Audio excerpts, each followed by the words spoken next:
Assalamu alaikum wa rahmatullahi wa barakatuh. Welcome, dear viewers, to a live episode of Let's Talk. And I'm your host for the day, Junaid Dar.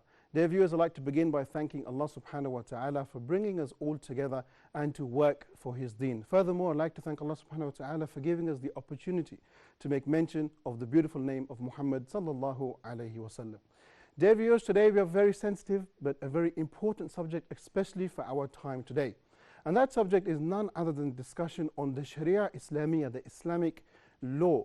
Now, dear viewers, many of us will agree and understand that the Ummah of Muhammad sallallahu alaihi wasallam has gone through a number of phases. And now, over the last 100 years in particularly, we can see that we've gone through a steady decline. So many thinkers, philosophers, shuyukh have said that the primary cause for this decline is the very fact that we have abstained from the implementation of God's divine laws.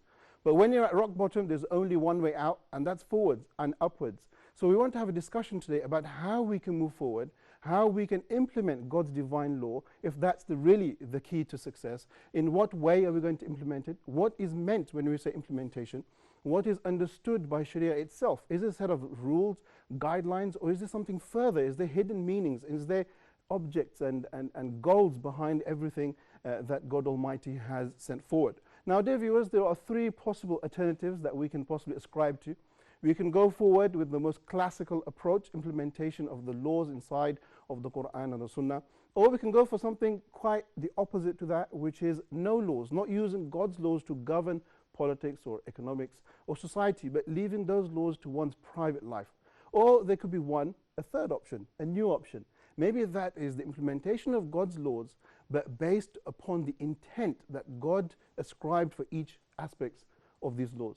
So let's begin by introducing our guest, and then when we come back, we'll see which position each speaker is on. Is he on the more classical approach or more on the interpretation approach? But let's begin by introducing our speakers first and foremost. If I can begin from the right and ask you to give us your name and a little bit about yourself, please. Yeah, sure. My name is Omar Khalid. I work as a translator, and I write scripts for one of the TV channels, and I always enjoy being here. Thank you very much, Omar. Okay, if I could ask the next guest. Yes, my name is Mohammed Utal. I'm a law graduate from the UK and currently going through the ASHA process in Egypt, and I'm really happy to be on the show today. Okay, excellent. You a law graduate and you're talking about Islamic law, so it'd be great to hear your opinions and thoughts as well. If I can move to the left-hand side. Yeah, my name is Patrick. I'm from Slovenia. I study here in MSA University, and I'm really glad to be on the show. Okay, welcome back, Patrick. And man needs no introduction, but go ahead. My name is Idris Sorad, and I'm here. I'm an English teacher, and at the same time studying Arabic and memorizing Quran, trying to benefit and do the best I can while I'm here. Okay, and welcome back to Let's Talk as well, brother. Yes. Okay, if I can go around the table and just start off by understanding what do you think is the correct way that a Muslim society should govern itself? Brother Omar, I mentioned three possible outcomes. I think those are the only three. If there's another, feel free to bring it forward. Sure. The more classical approach, a traditional approach, or would you favor a more secular approach where we leave God's laws to one's private life and let man govern society with his laws? Or the third option of governing a country by the intent of these laws? What are those three? Which one of those three do you favor? Yeah. I think I favor, that of course we are obliged as Muslims to implement what Allah has revealed to us in the Quran and the Sunnah and according to the life of the Prophet and so on. So for sure it's going to be implemented by people. So you can say it's sort of like a mixture, but it is not. Okay. What does that mean? Because different, maybe people, if they are seeing this show, they can come from different backgrounds, like Christians and so on. So maybe they have this view of like, if you are governing by divine law, that means that there is a pope, maybe at the head of the state, and he is stipulating these laws on people. But in Islam, it is not that way.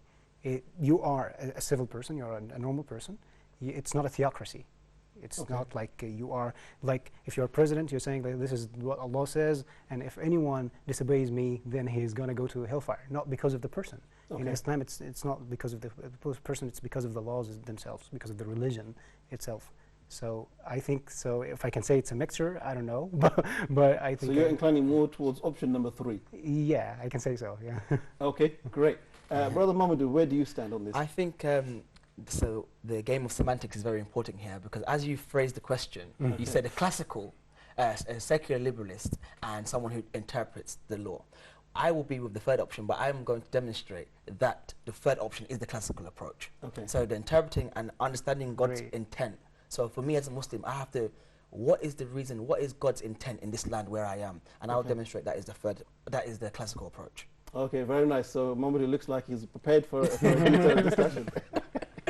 All right, Brother Patrick, which one of these three do you think is the proposed solution? Yes, well, I would just like to mention that as Brother Omar said, sometimes you could have a community that is also based on with not only Muslims, that also has Christians or Jews or other religions. And here's the important thing is that Islam is a choice. You're a Muslim by choice. Nobody forced you to be a Muslim. You're a Muslim because you believe in God and you believe in His deen and you believe in Muhammad Rasul alayhi salatu wasalam. So yes, so this is a choice. So if you do a law that everyone has to follow, then you're forcing Islam on people, which is gonna make them maybe, you know, not like religion, or maybe some people like they don't like to be forced, they like to do things on their own. And there's always Allah subhanahu wa ta'ala which puts Islam in their hearts. The one that wants it is gonna follow, and he's gonna open, the doors are gonna open, he's gonna be a better Muslim. He only needs the will. Okay. Allah gives him the power.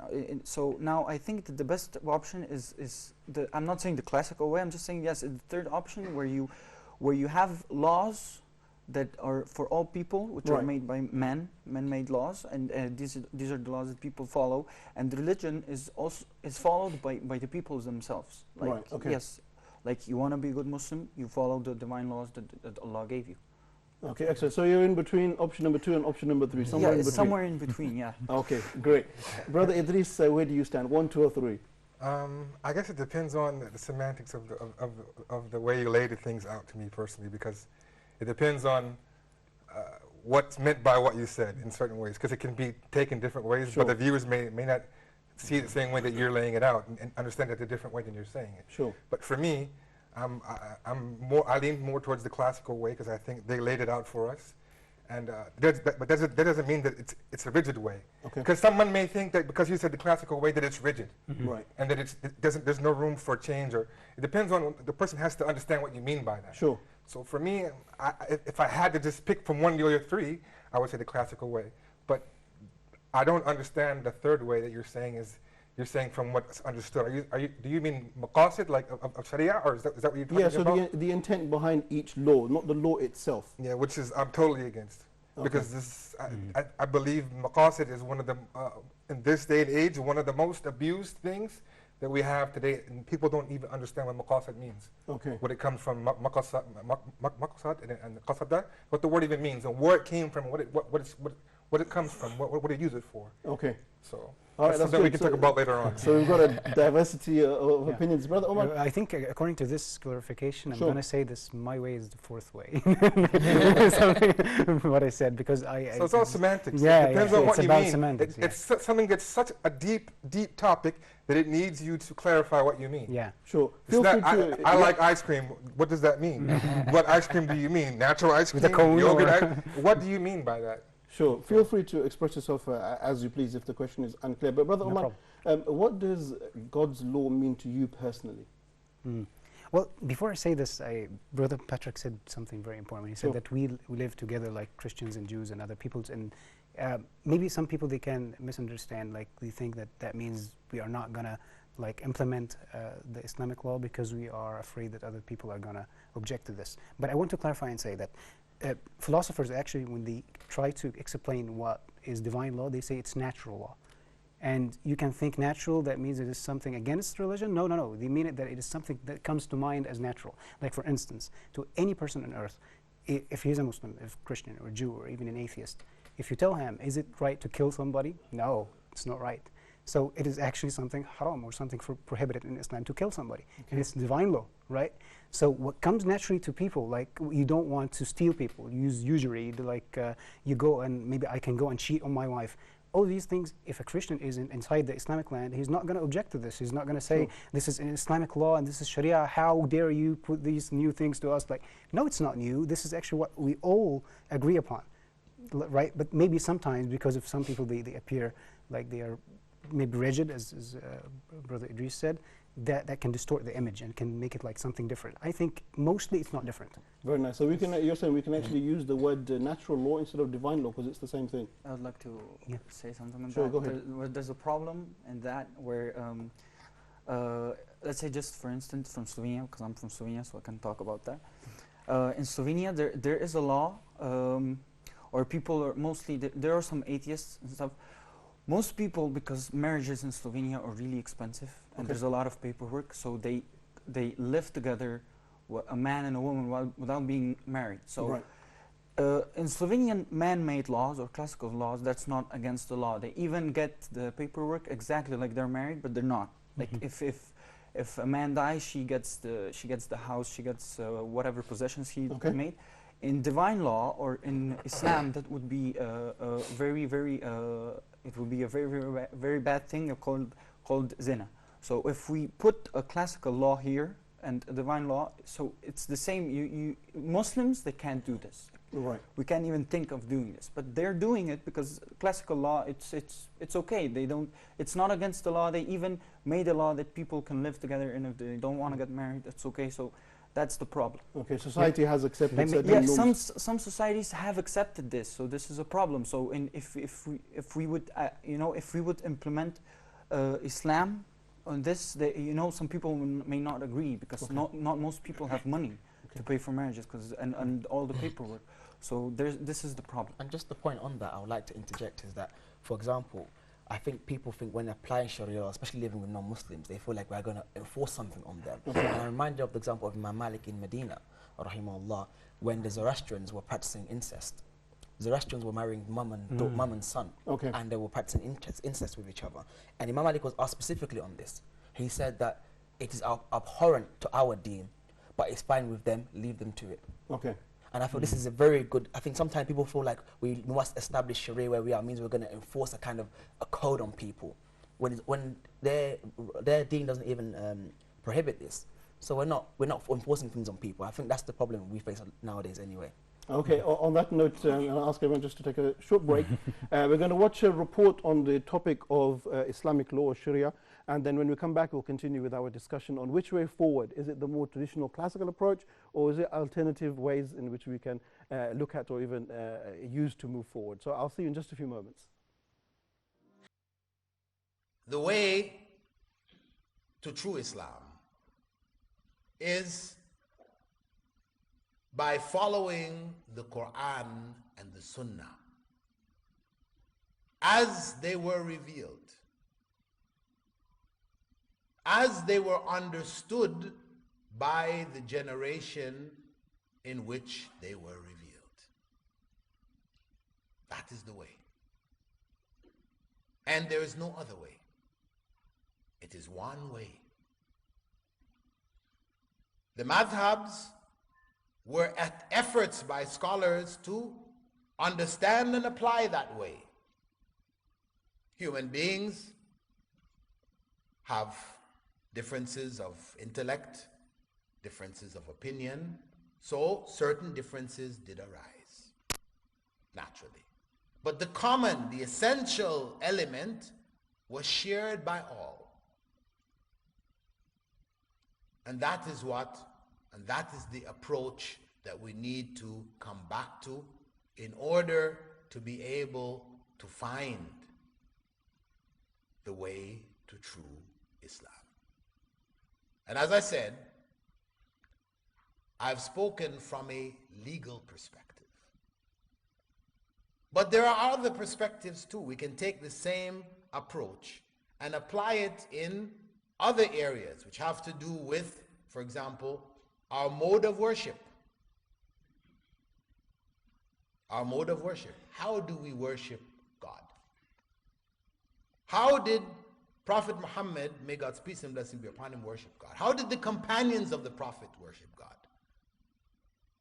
Did they worship God through intermediaries called saints, awliya? Did they have amongst themselves witch doctors called Bomo and other names? No. These are foreign things. So this principle, this way, because time is limited, I don't have the opportunity to go into each and every aspect of it, but should use the same approach that we have used towards the legal matters to deal in the theological matters, the aqidah, the same way. As people strayed in Christianity from the original teachings of Jesus, from the original teachings of Moses, people among the Muslim world have strayed also from the original teachings of Prophet Muhammad. May God's peace and blessings be upon all of the prophets. The difference is that for Christians, there's no way back. They can't go back to the original.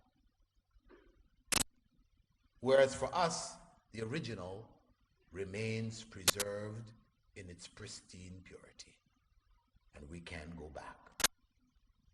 So in the same way we should approach our legal matters, we should also approach our theological, our social matters, family law, how we handle inheritance. I mean, unfortunately, in so many parts of the Muslim world, all of these areas have become corrupted, where people's customs and traditions now have superseded the Sharia in this regard. Because actually Sharia addresses also the theological, also the social and political, etc. So, in concluding, the only way forward, the only way to true Islam is to hold firmly to the Quran and to the Sunnah as it was understood by the first generations. To apply it with that understanding in all aspects of our lives. That is the way to true Islam. Barakallahu fikum. Assalamu alaikum. Rahmatullahi wa barakatuh. Welcome back, dear viewers, after watching a short report there by our Sheikh Abu Amin Abdullah Phillips, talking about man-made laws versus godly laws. Dear viewers, it's very important also to note that these laws are there set by Allah subhanahu wa ta'ala for the betterment of society, for us to improve ourselves, not just as Muslims but also non-Muslims, to take the people from dhulumat, as Allah describes it, darkness, into light. And dear viewers, you can also communicate with us. Our phone numbers are running across your screens. You can see them right there. 2 numbers there. Call us. If you're outside of Egypt, then do use the code, which is inside the brackets. Give us your opinions. Give us your thoughts. What do you think about Islamic law and man-made law? What do you think is the way forward? If you can't get to your phones, you can jump onto Facebook and go to Let's Talk, and you'll see a post. Put a comment there, and inshallah ta'ala, I will read it out live here in the studio. So do engage with us, make it interactive, and tell us, do you agree with comments or disagree with people, what they're saying? Get involved, inshallah ta'ala. Brother Mohammed, if I can come to yourself and ask you, what do you feel that the Sharia or Islamic law means to you? I think I'd like to start off by saying I believe Sharia means different things to different people, naturally, and I feel like you do a great disservice if you say it's just a set of rules, or it's just a set of rules on how to worship Allah, or how to come to know Allah subhanahu wa ta'ala. I think that's a great disservice to Sharia. As to why I believe, I think Sharia is something, it's almost like a way of life that governs every aspect of your life, whether it's going to be your political outlook, the way you live in the Western world, the way you interact with your people, Muslims, non-Muslims. That's what Sharia is for me, as well as worship. Okay, very nice. If I can move over to this side, Brother Idris, if I can ask you the very same question, what does Sharia mean to you? Sharia means to me basically Allah's guidance and governance for us in this life. That's simply put what it means to me. Okay. In every aspect you can think of it. Short and concise. Very nice. Okay, and Brother Patrick, how would you interpret or understand Sharia? Well, in the beginning, when I started to learn Islam, I looked at it in a really simple way. Life is like an exam. You go through all these difficulties and you get tested in many ways. You know, Allah tests every one of us in each situation. He's looking over you and He's seeing how you deal with the situation. Some of them are easy, some of them are hard. So I looked at it as an exam, and the Sharia, if you follow it, it's like a model answer. If you follow it, it's there, it's a model answer. You go past the exam and you know how to easily overcome these situations you go. Okay. If you don't, the farther away you go from the Sharia, the more difficult you find yourself dealing in certain situations Okay. or in parts of your life. So it gives you the tools and the skills to deal with life as a whole. Exactly. All right, very nice.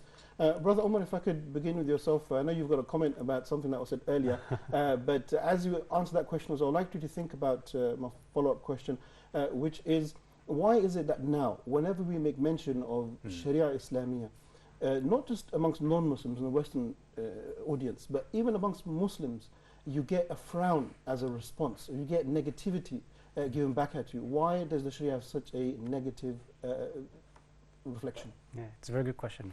But first, the Sure, go small ahead. comment is just a small comment, just one statement. When Brother Patrick was saying that when people they are cohabiting because it's so expensive for them to marry, I think it's not the problem of the divine law. It's the problem of the implementation of people who are responsible for the citizens, that they are not making it easy for people to have like the marriage facilitated and so on. And that can take me actually to the question that you asked, Brother Junaid. It's about like people, they get maybe afraid and they don't want Sharia because there is like a reduction. You are reducing, or some people they are reducing it to the hudud, to only punishments. This is what means Sharia, but that's not true. Sharia is not like this. Like for instance, I'm going to give an example. They always say like, okay, do you want to chop off heads and hands and so on?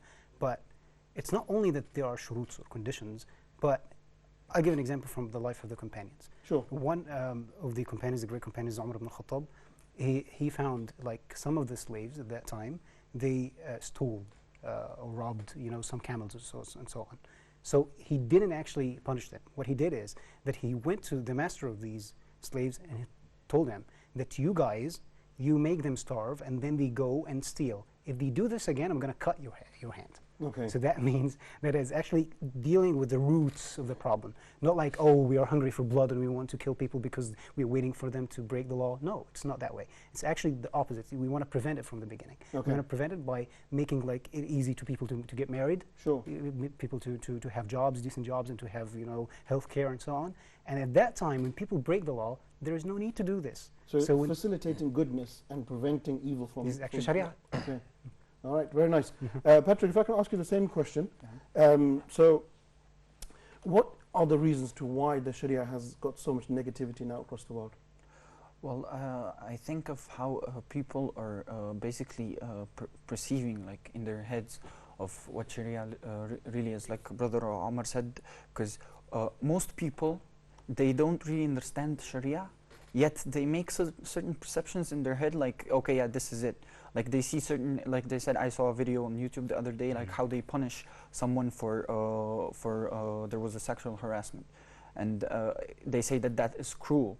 Well, they don't actually understand the point of Sharia, or they don't know the whole of it, that actually this is the right way, this is the way that they used to live long ago, and it has a point, because Allah subhanahu wa ta'ala, sure, He knows better than all of us. Okay. Maybe you don't understand it, but don't question the method, or don't doubt it. If you doubt it, then you push it away, and if you push it away, then the community itself, like, it's adapted to this new level where they all do the same thing of reducing the Sharia, or trying to make it at a certain level. It goes to this level, but yeah, that's it. So people, I basically think people have a wrong perception, like Omar said. It's perceived wrongly in people's heads. Okay, great. Would you like to add to that very quickly? Just very quickly. Sure, go ahead.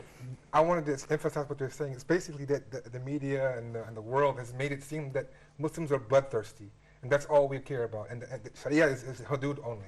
Sharia isn't just hudud. Sharia is family laws. Sharia tells you about your finances. Okay. That's not punishment. Sharia tells you the best way to handle your money. Okay. Is that a punishment? No. It's guidance. This is Sharia. Sharia is not only to hurt someone for doing something they shouldn't do. It's also guidance to how to do something in the best way. That's Sharia. If people knew what Sharia was, they probably wouldn't do that, because some of the things that they have in their country is in line with Sharia. Yes. So it's a more comprehensive meaning, which entails all aspects of one's life. It's not just hudud. It's not only punishment. Okay. And on top of that, the same people who complain about the punishments and say they're barbaric, their country has punishments also. If you kill somebody, you may go to jail for the rest of your life. Right, okay. You have chosen punishments. You know, hudud is you have your own hudud. So what's the difference? Right, okay. Excellent. On that note, we're going to take a very short break, and then when we come back, we will continue with our discussion, and maybe things will get more heated when we get back from the break. Dear viewers, we're going to take a very short break here, and we are talking about a very important subject, and that is man-made laws versus the Sharia of Allah subhanahu wa ta'ala. Let's take a short break here, stretch our arms, stretch our legs, and then when we come back, we look at the implementation side. How can we now bring about God's law? So I'll see you in just a few moments.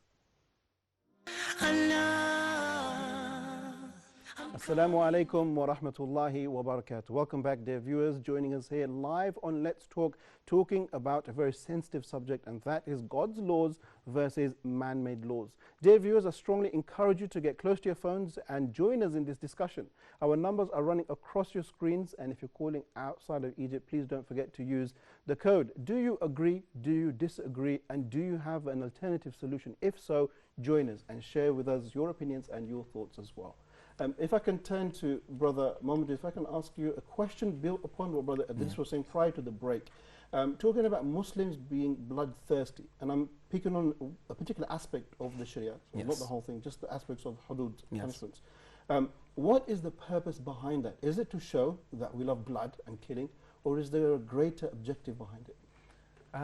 Definitely a great objective. I would like to quote Ibn Ashur, the Grand Mufti of Tunisia, the Maliki. He puts hudud into three categories. The first one being to reform society. Okay. So we want to make society as best as it can be. And these punishments are not there to kind of, just kill people or, inflict pain on people, but to reform society to make it better. The second one he says is to satisfy the victim. So you've been hard done by, and rather than you taking revenge and taking law into your own hands, as is human nature, the state will intervene on your behalf and act on your behalf as an arbitrator and to rectify things between people. And the last thing is a deterrent. Okay. So to deter people from committing another act. If someone sees what can be done to you if you do violate Allah's law, this will take place against you. And it's very interesting because Shaykh al-Islam Ibn Taymiyyah rahimahullah says that in his time, up until his time, 800 years prior in the Haram, no one was ever killed for stoning. No one was ever killed by stoning. Very interesting. So it shows that it works as a deterrent. Okay. So, and if I definitely go back into the bloodthirsty point, it's both, no doubt, probably 90% is the media portraying Muslims as being bloodthirsty. Okay. But I do say sometimes when people say the hudud, they immediately think of, cutting hands off and these kind of apparently barbaric punishments. But I'd also like to bring our attention to Imam Barzuli, who was a 15th century Maliki, and he was the Grand Mufti of Tunisia, of Zaytuna. And he, in his time, says that, if I remember correctly, that hudud can be exchanged for other punishments. And that hudud is not actually the punishment itself, but what it seeks to aim. Okay, so interpretation of the laws will come to just a few moments. Okay, no problem. We will save that one for in a few moments. Brother Omar, I want to ask you another question, linking on to what we're discussing here. Is the Sharia itself, as a whole, many people will understand. Sorry, I'm going to have to come back to you. We have a phone call. We have Moran from Egypt. Assalamu alaikum. Assalamu alaikum. Walaikum salam. Go ahead, give us your question or your comment. You're live here in the studio and let's talk. Okay, so my comment, first of all, I applaud you for the topic. It's very sensitive, and this is, I think, the main problem around the world today. But I did want to add that people also, they have a bad perception about Sharia because of us, not only because of what Sharia says, because of what culture and different traditions and different countries do. So some ideologies, they force themselves upon people and then they link it to Sharia. So people out in the West, they'd be like, so why this country stops girls from education, for example, or why girls don't go to school? Oh, this is an Islamic country. Also, it must be something that has to do with Sharia.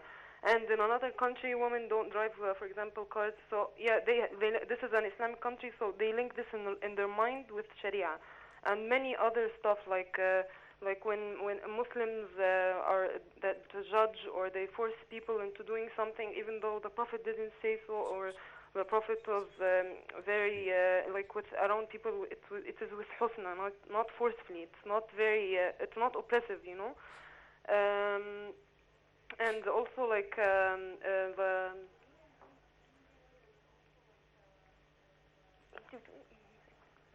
sorry, hello. Yeah, go ahead, sister. Okay. And also like how people deal with marriage or like forced marriages or stuff. So I think also culture has a role to do with it, with the bad perception. Not only what Sharia says or what Sharia like the hudud and stuff. So that's all. Okay, thank you very much, Sister Noran. We appreciate your phone call. You mentioned so many things here. I think that's another program in and of itself. But yeah, your point is very correct that unfortunately the Sharia has been tarnished because of culture, because of traditions, because of laws pertaining to certain countries. So if a woman can't drive or a woman can't do this or can't do that, that's not because of Islam. That's because of that particular country's perception or understanding of what is better, what they think is better for themselves. So fantastic call, and also bringing in the important subject of culture. Thank you very much, Sister Noran. If I can come back to Brother Omar, and the question was about Sharia. Does Sharia equal dictatorship, or do we have a choice in those that govern us? No, it doesn't equal dictatorship. And I just wanted to say, like, we are talking about the topic of this subject here is the comparison between man-made law and religion. What we're talking about here, like Muslims being bloodthirsty and so on, we are assuming that people they want to kill, people they want to steal, they want to become bad. But why is this? Most people they want to live in peace. Actually, they don't want to harm other people because they don't want to be harmed. Okay. Right. And most of these things, when we stop them, actually we don't stop them because we want to be punished. We are afraid of being punished. I don't go and like have something haram or follow my lusts because it's haram. Even if I don't have a punishment, if I live in another country, I'm not going to do it. So it comes from within. So it's not dictated upon me by like the system itself. Like if you don't do this, and behind closed doors, I'm going to change my mind. But actually, man-made laws are actually sort of like a dictatorship. Why? Because even if I'm not convinced, you have to abide by the law. Okay. You have no choice. And these laws are arbitrary because from a different state to another one, just an imaginary line, imaginary border, here marijuana is, legitimate, it's legalized. In another place, it's not legalized. If I pass with it from one state to another, I'm going to be, thrown to jail. But if I go and have it in another state, oh, that's fine. Okay. So, of course, that doesn't make any sense. This is dictatorship, actually. So man-made laws are not consistent. Yes, of course. And this is sort of dictatorship because, I'm doing it because according to the system itself, not according to what I believe inside me. Okay. So when we are implementing Sharia, actually, it's coming from within in the beginning. Like Muslim people, they want it. They want to actually do these things. They don't want to do bad things. Okay, excellent. Thank you very much, Brother Omar. Mustafa, would you agree with the last part of what Brother Omar was saying about the fact that Muslims want the Sharia? Would you agree with Muslims actually from the depths of their heart, they want the implementation, they want God's law on earth, or are they themselves resistant? Well, true Muslims, they want the Sharia, and a simple, even with the punishments, a simple example would be with when someone, let's say the classical law, if someone murders someone's family member, so they in Islam is you kill, you be killed. Because you took a soul, your soul should be taken. So you go to Allah to be judged. So I'm thinking here, when someone kills someone's family member, what happens to him? He goes to court and he goes to jail maybe for the rest of his life. So this family who got hurt is now someone maybe sitting there and thinking, look at him. He killed. Let's say my brother for instance, and he killed my brother, and now he's sitting in jail, eating food, socializing with other. People that committed crime, and that makes people like, he still seeks revenge. He doesn't feel this thing like, I didn't take revenge. He's still alive. He's somewhere. He may be as well enjoying his time. You don't know. So if he gets killed, it's sort of the right punishment because you lost a soul, so he should be killed. I'm not saying that this is but it makes sense in a way. I see it very sensible. So I'm just saying, go ahead. Sorry, I just want to add. Yeah, sure, go ahead. Sorry, I just find it difficult with the term a true Muslim wants Sharia, because I feel like Sharia has some different interpretations, and if we look at our different governments for the history, what Sharia meant in North Africa, Al-Andalus, was different to what it meant to the Hijaz, and what Sharia was in Hijaz was different in the Sultan in Delhi. So I feel like a true Muslim should want Sharia, but what that Sharia means will be different to different people, and how different people understand Sharia will be different to how much they accept and how much they want it. Okay. But you have fixed rules, right? That you have like things that we are not going to differ, even if we're living in different countries. That is right. qat'i, but some are different as well, which I'm sure we're going to talk about the interpretation. Yeah. Okay, we'll come back to in just a second. But Brother Idris, before we come to the interpretation of law, I want to ask you a question about selecting our leaders. Does the Sharia imply that the people have no choice in selecting their leaders, or in the modern terminology, voting for their leaders? For me, I believe that they don't have it in the same terms as they have it now. Okay. They have a way in influence, but not in the way that it's implemented in democracy. Democracy and Sharia don't go hand in hand in the terms of the modern day definition of democracy, or the dictionary definition don't go well with Sharia. So how would Muslims then select, elect, choose their leader? It's a whole other show that probably we can go into. It's a long process, but basically it's shura, and the people of knowledge and of leadership who are upright, who you trust, who lead you, would choose the leader. Could I put a question in response to that? Okay, you want to be the presenter? No, just a question about democracy and Sharia not going hand in hand. Okay. So just to ask them, I feel sometimes we get so caught up in the system.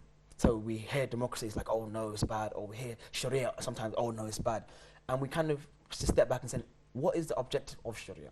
What are the objectives of democracy? So if the objectives of democracy are justice, and I'm not saying we can debate it, that's a whole other show in itself again, and Sharia is justice, won't those two objectives go hand in hand? And if democracy achieves that, then that goes hand in hand with the Sharia.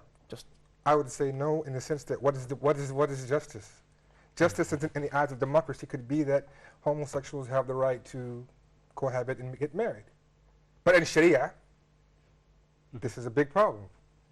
So it depends on, this is all arbitrary. So I'm giving you the definition of democracy according to the Webster Dictionary. Okay. But you have to define the term that you want to use, because you could define it in a Sharia way and it would make sense. So but I'm giving you the modern term of democracy is that the majority rules. They're the ones who make the rules. If the majority says, the majority goes, this isn't in line with Sharia. Okay, all right. You can't say alcohol is halal. You can't say that certain things that are qat'i can be changed. Okay, let's pick up on that point. Brother Omar, talking about qat'i, the word has been mentioned a number of times, meaning something which is fixed inside of our faith. And there are some things which some would say are not fixed. They're open to interpretation. Would you say that the Sharia as a whole, once again, we're not just talking about the laws, we're talking about a way of life. Is it open for interpretation completely, or is it not open to any interpretation whatsoever? No, I think both are wrong. You cannot say that it is open to 100% or closed 100%. I think there are things like they're open, and when we are talking about leadership here, I can give an example, like the time of Umar al-Khattab. At this time, they were like, there is a connection between the Arab world and the Persian Empire and the Roman Empire. So now people, they wanted to get married to Christians and the Persians and so on. Why? Because they are beautiful and so on. So you want to get married to them. So Umar al-Khattab did something for us. What is happening here? He banned getting married to the Christians and Jews. So how is it possible? How would this happen? Because there is something wrong going with, like, if people go and get married to non-Muslims, now the Muslim girls are going to like stay without marriage. Okay. So now what did he do? He said this is something halal actually in the according to Sharia, but now according to this situation, oh no, if all people, they just abuse this right. This is a right to get married to a Christian or Jew. There is a level of interpretation which is permissible. Of course, especially according to the leader too, because he sees what's good for people, also what's okay, bad. Great. So we're looking at administrative issues. I'm going to have to go a bit faster now because I've been whispered in my ear to come to a close. Brother Mohammed, what would you say about interpretation? Is it open interpretation or no interpretation whatsoever? I think everyone have to agree, but I think there's more interpretation than more things that are closed. I think qat'i is a small part of things, and we all agreed on those things, and I think there's more things open to interpretation. For example, Imam Barzuli, 15th century jurist in Zaytuna, he said, for example, the hudud, they focus on the aims of the hudud rather than the actual punishments. Okay. And I'll leave it with that. Sure. I'm going to have to move faster. Brother Mustafa, very quick, what do you think? Interpretation Yes, or no definitely interpretation? interpretation, but not all of it. Like, there's some things that are not, but definitely there's more interpretation. Sure, Idris? Same thing. Some things are interpreted, some aren't. And I think some things are, especially the things that are agreed upon that are so obvious. I don't think you'll find a Muslim in the world who has any type of knowledge would say that alcohol is okay. Okay. You know, I'm going to think back a fifth of, it's okay, this is the new Islam. I don't think some things are just agreed upon. All right, we've got a few minutes left, and I want to talk about some of the practical matters, some of the implementation stage, or what's actually the events in front of our very eyes. If I can begin from this side, Brother Mamadou, I want to ask you, today you've presented a particular style or image of Sharia that you think is godly and you think is something that should be present. Is this present on the earth today? And if it is, explain to us how. And if not, what do you think is the most successful model in front of you today? I wouldn't say, I don't think it's present. I think there's aspects of it in even in Western societies, I think there is. But I feel above all, it starts with education, educating people as to what Sharia is and what people can focus on Sharia. And once people have an understanding of Sharia, first of all, then why not make people want it? After making people actually want it, then people will actually strive to work towards that. So I feel that's my main thing now, educating people and as to what I believe. I said from the beginning, what I believe is the classical way of Sharia. Okay, mashallah. So you've got moved from position number 3 to position number That's still 1. classical. Okay, great. I like that. Mohammed's been influenced. Go ahead. Brother Patrick, what do you think? In the world today, the view you see of the Sharia and Islam, is it present today? Well, that's a problem. The problem is I see in some things like Sharia is present in in Europe, there's some of the things are there, then some of the things are here, and some of the things are maybe elsewhere. I think it's present, but it's like pieces of cake, and it's like all over the world. Like, let's say in Europe, they're more organized. Very nice. We all like cake. Yes, they're more organized. They take things seriously, and they take time seriously. They're well organized. Here there's more, we have more masjid, we have better way a Muslim can actually live here. Friday is off because of Goma prayer. There is not. So I'm thinking like, surely it's present, but the problem is it's scattered. It's not somewhere like in one place, and we can call it Sharia. It's scattered, and Sharia, it's really from inside the person, like the correct way to live, and it depends on people. Like, you can't find a certain region of a country that has that thing. So that's the problem. Brother, it is the very same question to you. Born and bred in the United States, everyone says you want to live the American dream, the land of the free, as they call it. Would you say that America is closer towards the goals of the Sharia being free and fair and just, or would you say the Muslim countries are closer? I would say it's a hodgepodge. Like it's like they said, it's some of the things they took from, actually, believe it or not, some of the things they took from Muslims, some of the things that you see in the West, they actually got from when the Muslims were at the height of power. Some of the etiquettes, the medicine, the cleanliness, when they were in the Dark Ages, the Muslims were enlightened. So they didn't just like make this up. They didn't just hit them on the head and say, oh, they learned from the Muslims. So they got it from Sharia. So some of it's there, but we can't say that they have a lot of fawahish there. So I wouldn't say that it's has more. I just think it's pieces here, pieces there. Pieces are here, in this area. They have family law. It's Sharia. So. Okay, I'm pressed for time, been told to stop, but I want to get Umar's opinion before I go. You've got like 10 seconds. Sure. In your country, you're an Egyptian citizen. Would you say that you, as an Egyptian, are closer towards God's divine law, or would you say that maybe in Western world they are closer towards this divine system? Instead of making this comparison, I just want to make one Go point. ahead, you've got 10 seconds. Yeah, okay, I'm going to finish in 1 second, inshallah. We are lacking now a collective work by scholars to define to us what does Islamic State mean. So that's why there is this chaos, All right, thank you very much, all four of you. I appreciate your time, your efforts, your thoughts, and your contributions, more importantly. Brother Omar, thank you very much. Brother Mamadou, I appreciate you coming out and giving us your thoughts as well. Patrick, thank you very much. Idris as well, appreciate it very much. And collectively, Assalamu alaikum wa rahmatullahi wa barakatuh. Alaikum assalam.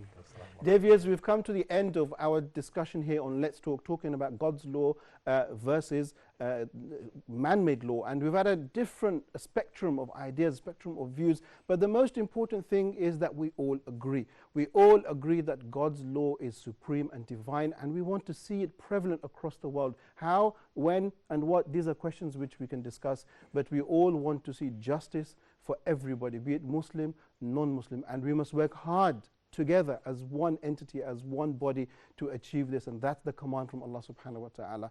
Dear viewers, we're going to stop here, and I will see you hopefully next week at the same time, at the same place on this beautiful program, Let's Talk. So until then, Assalamu alaikum wa rahmatullahi wa barakatuh.